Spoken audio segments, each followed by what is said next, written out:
Hoje pela manhã nós vimos sobre Abraão e o pacto que Deus fez com ele. E hoje nós veremos sobre os netos de Abraão, Isaú e Jacó. Gênesis capítulo 33.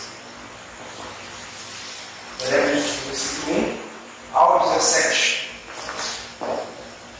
Vamos encontrar? Diz assim a palavra do Senhor. Levantando Jacó os olhos, viu que Esaú se aproximava, e com ele 400 homens. Então passou os filhos a Lia, a Raquel e as duas servas.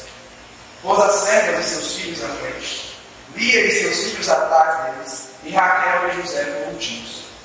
E ele mesmo, adiantando-se, prostrou-se à terra 7 vezes, até aproximar-se de seu irmão. Então Esaú correu-lhe ao encontro, e o abraçou, arrojou-se-lhe ao pescoço e o beijou, e choraram. Daí, levantando os olhos, viu as mulheres e os meninos e disse: quem são estes contigo? Respondendo Jacó os filhos com que Deus agraciou a teu servo. Então se aproximaram as servas, elas e seus filhos, e se prostraram. Chegaram também Lia e seus filhos, e se prostraram. Por último, chegaram José e Raquel, e se prostraram. Perguntou Esaú: qual era o teu propósito com todos estes bancos que encontrei? Respondeu Jacó: para lograr conhecer na presença de meu Senhor. Então disse Esaú: eu tenho muitos bens, meu irmão, guarda o que tens. Mas Jacó insistiu: não recuses, se não tenho mercê diante de ti. Peço-te que aceites o meu presente, porquanto vi o teu rosto como se tivesse contemplado o semblante de Deus e te agradaste de ti. Peço-te, pois, recebe o meu presente que eu te trouxe, porque Deus tem sido generoso para comigo, e tem fartura, e estou com ele até que o aceitou. Disse Esaú: partamos e caminhemos, eu seguirei junto de ti. Porém Jacó lhe disse: meu senhor, sabe que estes meninos são termos, e tenho comigo ovelhas e vacas de leite. Se forçadas a caminhar demais, um só dia morrerão todos os irmãos. Passe, meu senhor, adiante de seu servo. Eu seguirei guiando-os pouco a pouco, no passo do gado que vai à minha frente, e no passo dos meninos, até chegar a meu senhor em seguida. Respondeu Esaú: então permite que eu deixe contigo da gente que está comigo. Disse Jacó: para quê? Basta que eu alcance mercê aos olhos de meu senhor.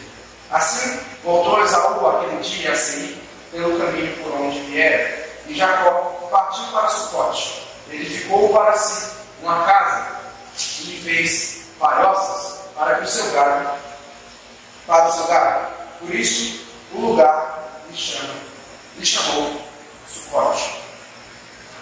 Muito bem. Hoje nós temos acesso à internet e à televisão. Muitas vezes nós vamos encontrar casos e mais casos de de impiedade humana. Nós veremos cada vez mais entre os nossos próximos e até mesmo entre nós pessoas que vão causar mal e fazer crueldades umas com as outras. Nós veremos isso e nós vivenciaremos isso. Nós iremos presenciar em nossas vidas pessoas que vão nos causar mal, que vão nos chatear e que vão nos magoar e que vão causar em nós sentimentos ruins, seja porque elas nos traíram, seja porque mentiram para nós, seja porque nós confiamos a ela no segredo e mesmo assim essa pessoa decidiu revelar para alguém que não lhe dizia respeito. Nós vivenciaremos isso todos os dias, ou quase todos os dias, e quando não vivenciarmos, nós veremos todo tipo de crime, todo tipo de maldade que as pessoas cometem umas com as outras. E é normal que quando nós passamos por esse tipo de situação, ou quando nós vemos esse tipo de caso, onde pessoas cometem crimes horrendos, como, por exemplo, o assassinato, ou quando nós vemos roubo à mão armada seguida de morte, que nós tenhamos em nós o sentimento de injustiça e o sentimento de que aquela pessoa pague pelo que ela fez. Afinal de contas, ela cometeu uma maldade e ela deve pagar por isso. É normal nós sentirmos esse desejo, esse sentimento, E se temos esse sentimento, esse desejo, é porque é um atributo que Deus colocou em nós, esse senso de justiça, esse senso de fazer o que é correto, ou minimamente correto. Nós sabemos, antes mesmo de ler a Bíblia, que é errado matar, porque nós temos este senso, essa moral dentro de nós, que foi o próprio Senhor que colocou em nós.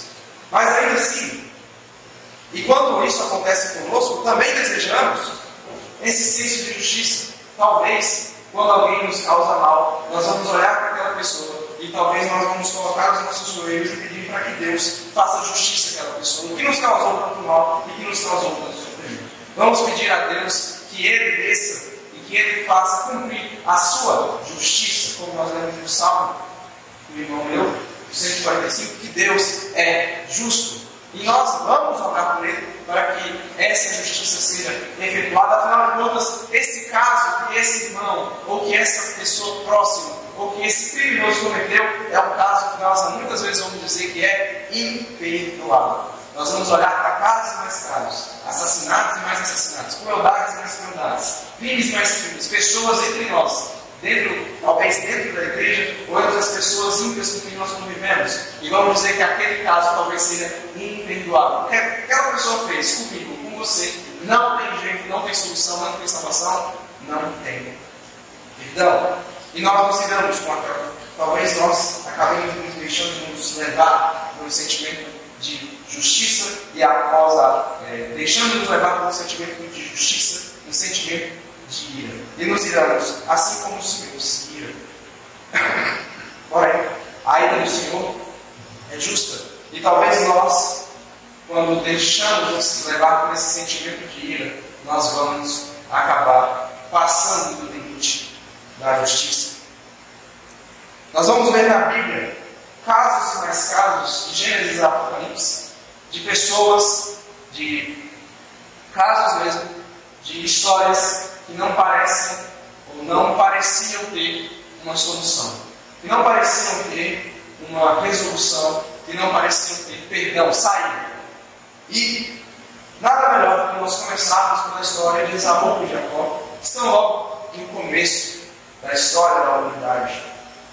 Esaú e Jacó, que eram irmãos, netos de Abraão, filhos de Isaac e Rebeca, nasceram gêmeos e nasceram gêmeos, porém com alguns segundos de diferença, tendo Esaú nascido primeiro e Jacó nascido segurando pelo calcanhar de Esaú.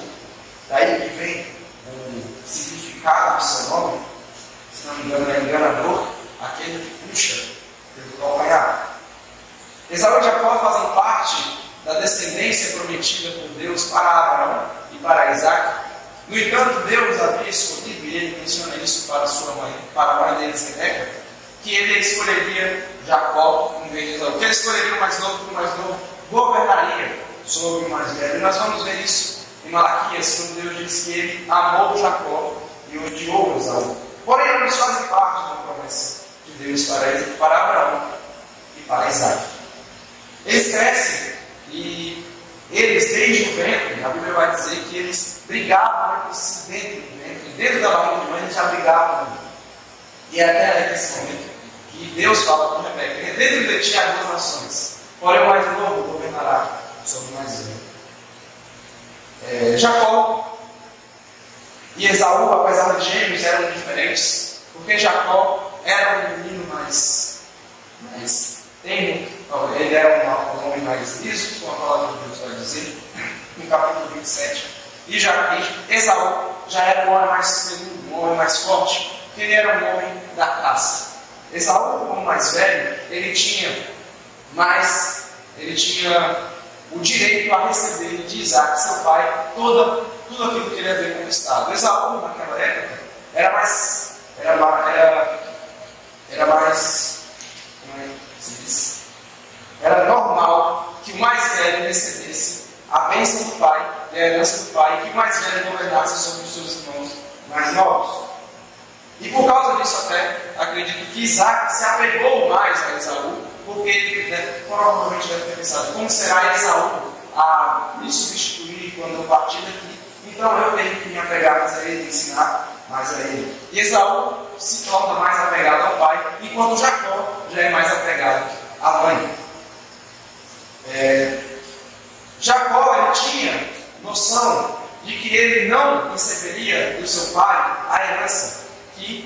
Deus havia prometido a Abraão e Deus havia prometido a Isaac, pelo simples fato de que ele era o mais moço, que ele era o mais novo, e que era o comum da época o mais velho receber. Sabendo disso, um dia Esaú chegou, cansado da caça, com fome, e ele pede. Quando ele chega, ele vê que seu irmão Jacó estava fazendo um cozinhado, uma comida ali, maravilhosa, preciosa, e ele pede um pouco a seu irmão. E o seu irmão Jacó vai dizer assim: eu só te dou um pouco se você me vender o direito ao primogênito. Ou seja, você passará a ser mais novo, eu vou passar a ser mais velho. E eu, ou pelo menos, terei o direito de receber tudo aquilo que você vai receber. Esaú, inconsequente, pensou: por que não? Estou com fome, melhor eu comer agora do que morrer de fome. E eles fazem esse trato. No capítulo 27, nós vemos que Isaac já está de idade avançada e já não enxerga quase completamente ou totalmente cego. E ele chama Esaú e diz: Esaú, meu filho, prepare uma caça, um assado, para que eu coma, pois estou prestes a morrer e eu quero lhe entregar a minha bênção. Quero te abençoar, passar a minha herança para você. E Esaú vai à floresta, a mato, caçar, fazer a caça, preparar a caça, preparar o alimento para o pai, para ele finalmente receber a bênção que ele já havia esperado há anos. No entanto, Rebeca, que era mais apegada ao seu filho mais moço, Jacó, está ouvindo tudo. Ela vai até Jacó e diz o seguinte: separe 2 cabritos, pois eu preparei uma comida do jeito que o seu pai gosta, e você vai usar a pele, os pelos do cabrito para enganar o seu pai, para que quando você entregar, ele possa abençoar você e não Esaú, e pense que você é Esaú.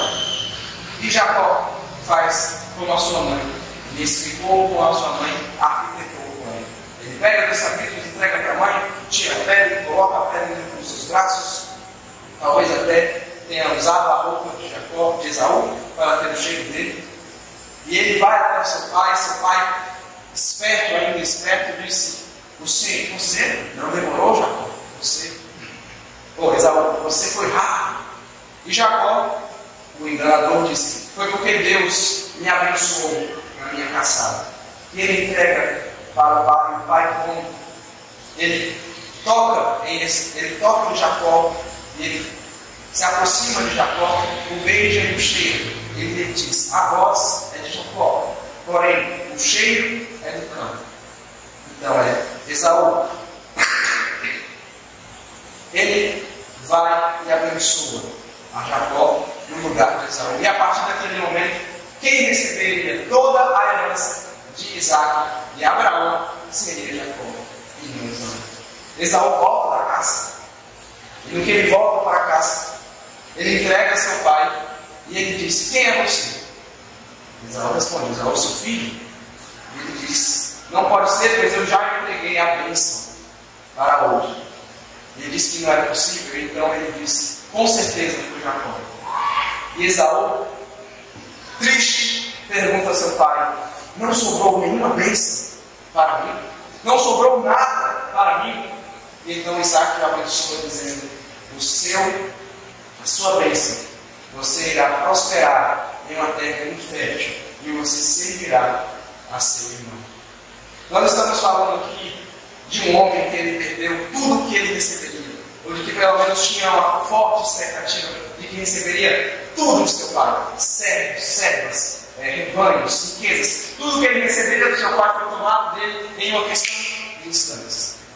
E Esaú diz e declara: quando passar o mundo do meu pai, eu matarei Jacó. Ele odeia Jacó até a morte, a ponto de desejar matar o seu próprio irmão. Ele odeia Jacó. Ele deseja fazer justiça com as próprias mãos. Afinal de contas, o próprio irmão havia tirado dele tudo o que ele tinha. A mãe e o irmão, a sua própria mãe, o seu próprio irmão, o traíram, o enganaram. E isso faz arder uma ira imensa em Esaú. Muitas vezes nós somos como Esaú.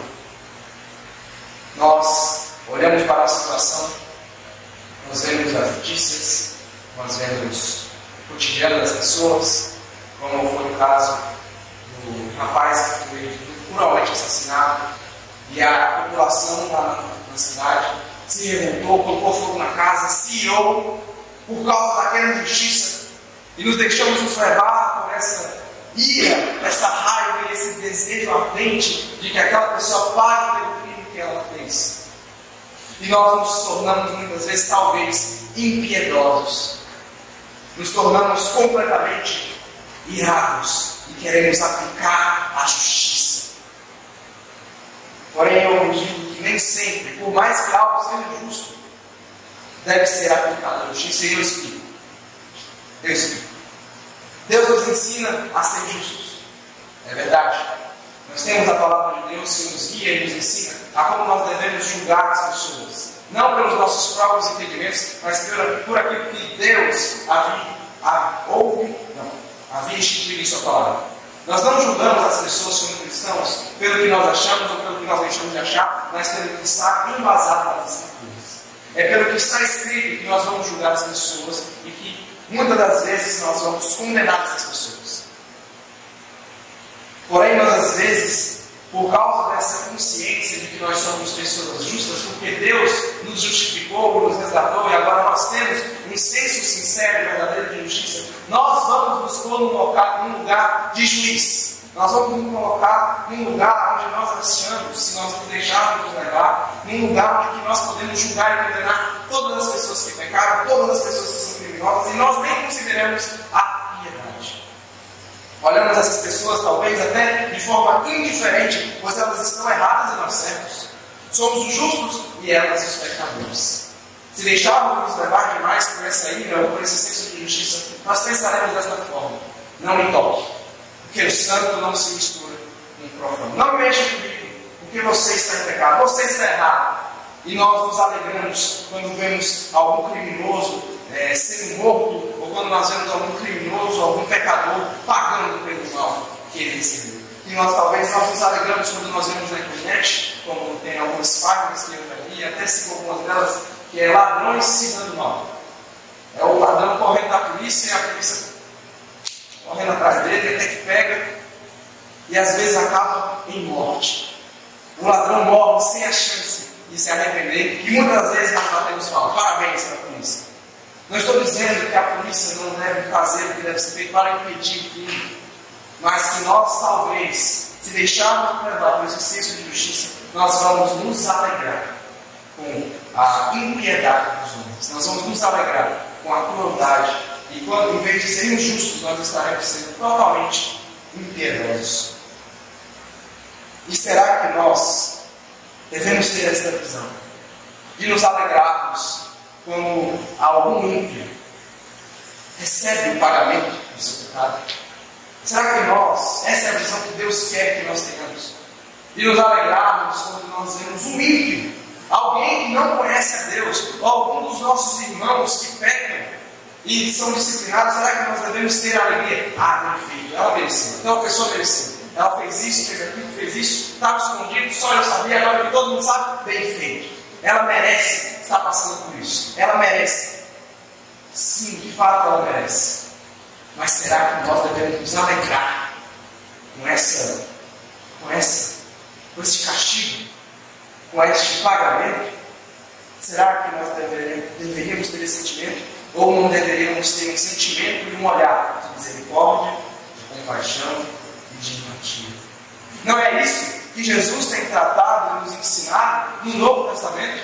E não é isso que por muitas vezes no Antigo Testamento Deus não tem nos ensinado? Quero enfatizar que não estou dizendo que criminosos não devem pagar por seus crimes, ou que aqueles que cometem pecados não devem sofrer as consequências de seus atos, mas que não devemos sentir alegria, prazer ou qualquer satisfação em aplicar, em presenciar e contemplar a punição alheia. Pois não é isso, pois é exatamente isso que Jesus tem nos ensinado. Mateus 18 vai ensinar o julgamento cristão, o julgamento na igreja. Se o irmão pecar contra ti, vai até ele e convença-o do seu pecado. pecado. Se não convencer, vá você e as duas testemunhas. Se ele não for convencido do seu pecado, então leve à igreja, para que a igreja mostre a ele que está errado. Se ele não for convencido do seu pecado, aí sim, você o expulsa, você o afasta.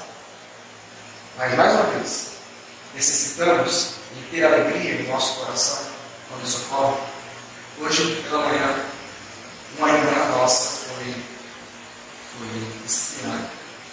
E o pastor falou exatamente isso que estamos aprendendo essa noite. Ele não sentiu, disse, nós como conselheiros não sentimos nenhuma alegria em disciplinar alguém, em disciplinar a nossa irmã. E é exatamente esse sentimento que nós devemos ter, e não deixarmos levar por esse sentimento de senso de justiça que nós achamos ter. Nós primeiro precisamos praticar o perdão. E muitas vezes o perdão que nós devemos praticar não é nem o perdão com o próximo, mas também o perdão com as pessoas alheias, com as pessoas que estão longe de nós.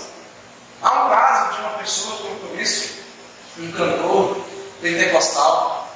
Ele traiu a sua esposa com uma mulher e ele viajava, se não me engano, pelo que eu entendi, com a sua amante. E enquanto fazia os shows, e enquanto ele estava no culto, ele trocava mensagens com a sua amante. E essa pessoa ficou revoltada e ela não conseguia perdoar aquele irmão. E ficava dizendo, eu sabia que ele tinha alguma coisa errada. Ele estava muito assim, eu sempre tive essa sensação dentro de mim, de que ele tinha uma coisinha errada, eu nunca gostei tanto dele. E eu disse, você precisa perdoar esse irmão. Por mais que ele não tenha pecado contra você deve perdoar este irmão. Nós, como cristãos, fomos ensinados por Deus no Antigo Testamento e por Cristo no Novo, pelos apóstolos no Novo, que nós devemos praticar o perdão. Ou será que nós temos nos esquecido da oração do Pai Nosso? Pai nosso que está no céu, santificado seja o teu nome. Venha o teu reino, seja feita a tua vontade, assim na terra como no céu. O pão nosso de cada dia nos dai hoje. Perdoai as nossas dívidas, assim como nós perdoamos os nossos devedores. Quando nós nos colocamos em uma posição de juízes, vem em nós um certo sentimento de orgulho, um certo sentimento de arrogância, porque nos achamos melhores, ou porque nós nos achamos donos da verdade. Por mais que nós tenhamos a verdade em nossas mãos, por mais que nós tenhamos a palavra de Deus em nossas mãos, nós ainda assim conseguimos, e eu falo com conhecimento de causa, conseguimos nos orgulhar pela palavra de Deus e nos achamos donos da verdade, e que nós obtemos por graça, misericordiosamente da parte de Deus, a possibilidade de ter as Escrituras e julgar e condenar as pessoas, sem que antes possamos ouvi-las, sem antes perdoá-las, as pessoas. E nós seguimos julgando, nos esquecendo daquilo que Jesus nos disse: com a medida com que julgardes, vocês serão julgados. Da forma como vocês forem julgados, da forma que vocês julgarem, vocês serão julgados no futuro. Lá em Mateus 7, se não me engano, aqui está escrito isso, quando Jesus está falando do julgamento hipócrita, que até as pessoas hoje gostam muito de usar, né? Não julgueis. Então, na verdade, nós podemos sim julgar, mas não com hipocrisia e muito menos com muita impiedade. Existe este sentimento em nós, muitas vezes, talvez muitas vezes, se nós nos deixarmos levar e se nós nos esquecermos que antes que nós pudéssemos ter a prática do perdão, nós fomos perdoados primeiro. Antes sequer de nós podermos pensar na possibilidade de perdoar alguém, nós aqui fomos perdoados. Nós aqui fomos chamados ao arrependimento e nós que ouvimos, pela graça de Deus, o perdão e recebemos o perdão de Deus. Quanta misericórdia, quanta piedade nós temos distribuído e colocado sobre os nossos irmãos ou contra os ímpios que têm pecado. Quanta misericórdia nós temos depositado neles. Quanto da misericórdia que nós mesmos recebemos, nós temos colocado diante dessas pessoas. Nós temos demonstrado para essas pessoas. Quanto de misericórdia que nós temos demonstrado e praticado. Esaú e Jacó parecia um caso impossível. Era um irmão que odiava até a morte o outro e desejava matá-lo. Tanto é que ele prepara 400 homens para ir ao encontro de Jacó. Jacó foge de sua terra para a terra de seu tio Labão. Lá ele se casa, tem filhos e mais filhos, tem 2 concubinas, tem mais filhos com elas, ele tem seus irmãos, ele consegue suas riquezas, e finalmente Deus diz a ele: volte para a terra de seus pais, para a terra que eu te darei. E ele volta. E no que ele volta, no capítulo 32, nós vamos ver isso, que ele manda um mensageiro a seu irmão: irmão, estou chegando, estou indo lograr vencer diante de ti. Lograr vencer significa: estou indo me reconciliar com você. Porém, o mensageiro que foi volta com uma notícia que estremece o coração de Jacó e o deixa apavorado. E ele diz: teu irmão manda dizer que está ainda pelo encontro e com mais 400 homens. O que será que Esaú queria fazer com mais 400 homens? Com Esaú e sua família, com Jacó e sua família. Jacó então prepara o plano, separa em 2 bandos. Vocês vão por esse lado, a gente vai por esse. Porque se Esaú vier por este lado, atacará apenas aquele e o outro será salvo. Se vier do outro lado, atacará apenas aquele e o outro lado será salvo. E então Jacó faz algo. No versículo 9 ao 12, capítulo 32. E a partir daqui nós vamos aprender a como nós vamos perdoar os nossos irmãos e quais as evidências de que nós perdoamos alguém. Jacó, morrendo de medo, no versículo 9 diz: e orou Jacó, Deus de meu pai Abraão e Deus de meu pai Isaque, ó Senhor que me disseste: torna a tua terra e a tua parentela, e te farei bem. Sou indigno de todas as misericórdias e de toda a fidelidade que tens usado para cumprir sempre. Pois com apenas o meu cajado atravessei este Jordão. Já agora são 2 anos. Livra-me das mãos de meu irmão Esaú, porque eu o tenho, para que não venha ele matar-me e as mães dos meus filhos. E disseste: certamente eu te farei bem, e dar-te-ei a descendência como a areia do mar, e pela multidão não se pode contar. Antes de Jacó ir de encontro a seu irmão, ele ora pedindo para que Deus o livre da morte. Nós devemos orar por aqueles que nos perseguem, por aqueles que nos odeiam e por aqueles que nos fazem mal, para que eles se arrependam e para que nós possamos ter o coração quebrantado por Deus, para que a gente consiga perdoar aquele irmão, aquela irmã, ou aquele colega, ou aquele próximo, ou aquela pessoa que está lá longe, mas que nos chateou bastante. Nós precisamos orar, porque nós, por nós mesmos, não temos a capacidade, porque nosso coração é duro e corrompido pelo pecado. E se nós não orarmos, Deus não agirá em nós. Então que nós, primeira lição, oremos para que Deus quebrante o nosso coração e para que Deus resgate aquela alma. Claro, Jacó está orando pelo seu irmão, mas aqui demonstra um arrependimento sincero dele, da parte dele, quando ele começa a ter outras atitudes a partir dos versículos seguintes. Então a primeira lição é: ora para que Deus trate o coração das pessoas que nos odeiam e para que Deus trate o nosso coração, para que nós perdoemos aqueles que pecaram ou que fizeram males para os outros. Gênesis capítulo 33, versículo 3 ao 4, a segunda lição, de como nós devemos perdoar e quais os indícios de que nós verdadeiramente perdoamos aquele que pecou contra nós. Versículo 3 ao 4 diz, no capítulo 33, diz assim: e ele mesmo, adiantando-se, prostrou-se à terra 7 vezes até aproximar-se de seu irmão, aqui é Jacó. Versículo 4: então Esaú correu-lhe ao encontro e o abraçou, arrojou-se ao pescoço e o abertou e o beijou e choraram. Se a nós quisermos perdoar o nosso próximo, nós não podemos ter um olhar de cima para baixo. Nós devemos se colocar no mesmo lugar que aquela pessoa. Nós devemos nos colocar na mesma posição que aquela pessoa. Porque antes que aquela pessoa pecasse Nós era quem pecávamos. Antes que aquela pessoa pudesse nos fazer qualquer tipo de mal, nós é quem éramos corrompidos pelo nosso pecado. E se Deus não nos tivesse chamado, nós não teríamos noção do que era perdão e do que é graça e misericórdia de Deus.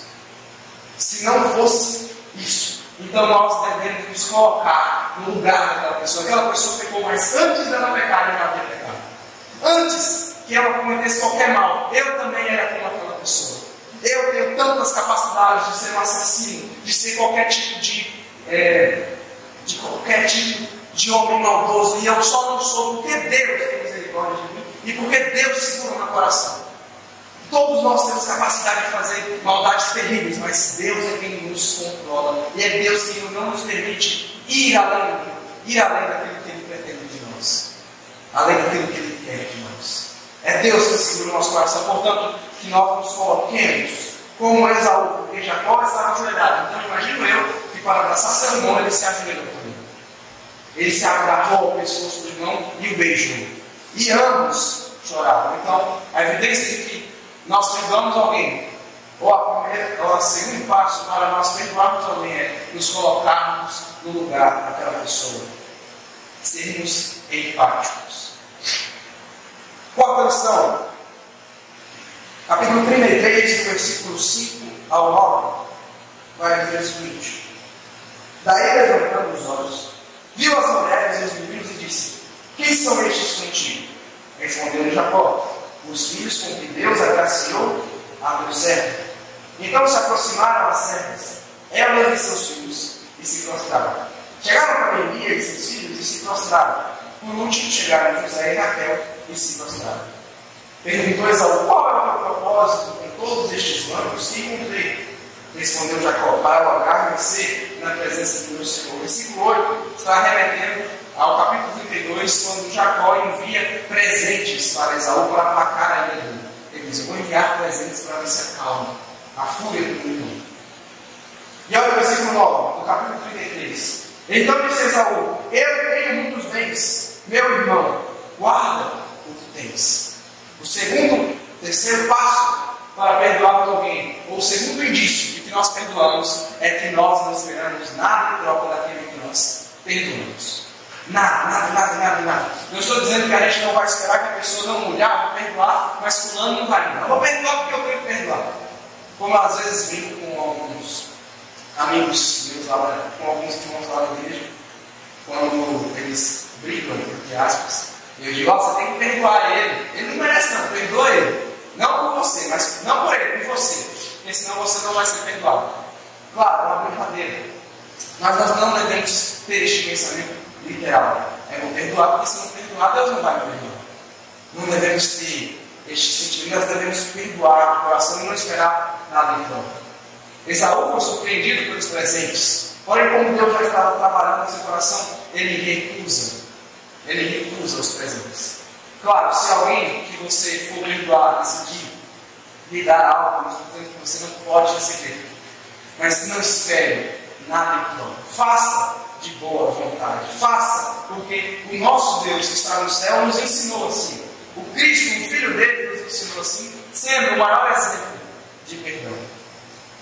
Versículo 12 vai dizer o seguinte, no capítulo 33, quarto passo e terceira evidência de que nós perdoamos alguém, e o quarto passo para perdoarmos alguém. Versículo 12: disse Esaú: partamos e caminhemos, eu seguirei junto de ti. Não deseje se afastar daquele que te fez mal. Há uma ideia que eu não sei se eu concordo ou discordo. Hoje eu tendo a discordar mais. Que diz o seguinte: não é porque você perdoou alguém que você tem que voltar a andar com aquela pessoa. Não é porque você perdoou alguém que você tem que voltar à velha amizade, que você tem que voltar a ser íntimo daquela pessoa. De fato, não precisa ser íntimo. Mas nós não precisamos nos afastar daquela pessoa. Até porque a pessoa que nos machucou talvez esteja machucada. Então desejamos estar próximo daquela pessoa. Ai de nós, se Deus pensasse assim: não, eu perdoei eles, mas eu não vou mais andar com eles. Eu já perdoei, eu não preciso estar com eles. Eles não precisam estar na minha presença. Ai de nós, se Deus pensasse dessa forma. E se nós temos Deus e Jesus como exemplo, por que não seguir também este? Por mais que seja difícil andar e olhar para a cara daquele que nos machucou, ao perdoarmos aquele indivíduo, que nós possamos ter o desejo de estar com aquela pessoa, de estar próximo, de que caso ela precise de ajuda, nós estaremos lá. Ao contrário daquela pessoa, dessa pessoa que nos traiu, nós seremos fiéis a ela. Ao contrário daquela pessoa que mentiu para nós seremos sinceros e verdadeiros com ela. Ao contrário dessa pessoa que nos falou mal pelas costas, nós falaremos bem dessa pessoa, na frente dela, nas costas dela. Não desejemos nos afastar desta pessoa, porque muitas vezes essa pessoa que foi perdoada precisa mais de nós do que nós dela. Muitas vezes ela vai precisar mais de nós, porque nós somos a referência de Cristo na vida dessa pessoa. Então, que a gente não deseje se afastar. Antes, construamos um novo relacionamento com essa pessoa a partir dessa experiência vivida com ela. A partir dessa experiência, onde ela te traiu, mentiu, te enganou, te machucou, que você e eu possamos perdoá-la e construir um novo relacionamento a partir deste momento. Como Esaú e Jacó estavam fazendo assim. Claro, no capítulo 34, no capítulo 36, Esaú vai sair de perto do seu irmão, mas não acredito porque acreditava assim, perdoe agora cada um do seu canto. Não, a Bíblia vai dizer que eles se separam porque não cabia todo mundo ali. Então eles partem. Esaú parte para uma terra que não era de Canaã, já que Jacó era o herdeiro legítimo daquela terra. Então que a gente não se afaste antes, nos preocupemos em estar próximos daqueles que nos feriram, daqueles que nos machucaram e daqueles que machucaram uns aos outros. Versículo 13 ao 15, já me perdi na contagem, acho que quinto passo para perdoar alguém e quarta evidência de que nós perdoamos alguém. Versículo 13 ao 15. Porém Jacó disse: meu senhor, sabe que estes meninos são tenros e tenho comigo ovelhas e vacas de leite. Se forçadas a caminhar demais, um só dia morrerão todos os rebanhos. Passe, meu Senhor, adiante de seu servo. Eu seguirei, guiando-as pouco a pouco, no passo do gado que vai à minha frente, e no passo dos meninos, até chegar ao meu Senhor em Seir. Respondeu Esaú, versículo 15: então permite que eu deixe contigo da gente que está comigo. Disse Jacó: para quê? Basta que eu alcance vencer aos olhos de meu Senhor. Jacó, praticando o seguinte ponto, não esperando nada próprio, e Esaú praticando o quinto ponto, que é: faça o bem, deseje o bem. E talvez seja a parte até mais difícil de perdoar alguém, ou de alguém que nos odeia, ou de alguém que nós temos por inimigo. Desejar o bem, desejar que a graça de Deus alcance aquela pessoa. Aqueles 400 homens que provavelmente Esaú havia preparado para matar Jacó e os seus, agora ele está oferecendo para proteger o caminho que ele seguiria e levaria alguns dias. Ele está oferecendo ajuda, suporte, apoio. E que nós possamos também fazer mesmo. Não só oferecer, como quando necessário, ou quando a pessoa permitir, porque a pessoa se não permite a nossa ajuda, não deseja a nossa ajuda, quando quiser, estaremos prontos. Estaremos ali, perto, próximo, para que a gente ajude aquela pessoa, seja com oração, seja com uma ajuda financeira, seja com ajuda de preciso levar um monte de madeira daqui para ali, vai lá ajudar aquela pessoa, debaixo do sol quente, debaixo do sol quente, vai ajudar aquela pessoa precisa de você, deseje o bem, faça o bem, porque se até Esaú, que odiava seu irmão, conseguiu perdoar, nós também conseguiremos perdoar aos nossos irmãos. Esaú e Jacó são exemplos daquilo que parece impossível de se perdoar, mas Deus nos mostra que nada é impossível. Até os mais terríveis criminosos, até aos mais terríveis criminosos, em vez de nós torcermos para que eles queimem no inferno, para que nós torçamos para que Cristo alcance eles, assim como Ele nos alcançou ao longo do dia. E que nós não somos piores, porque Deus, com sua maravilhosa graça, repreende a maldade do nosso coração todos os dias. Então que Deus aplique essa palavra em nossos corações, e que nós devemos perdoar, porque este é o mandamento do Senhor. O segundo mandamento mais importante: ame a teu próximo como a ti mesmo. Nós devemos amar uns aos outros. E que quando alguém receber uma justiça, quando um crime, quando um criminoso for preso, ou quando, infelizmente, um dos nossos irmãos for disciplinado pelo conselho da igreja, que nós possamos ter piedade, olhar com piedade e misericórdia, e orar por aquele irmão, oferecer ajuda àquele irmão. Enquanto nós formos os machucados, que Deus nos conceda graça e misericórdia, para que nós possamos perdoar, assim como Jesus Cristo nos perdoou na cruz do Calvário pelos nossos pecados.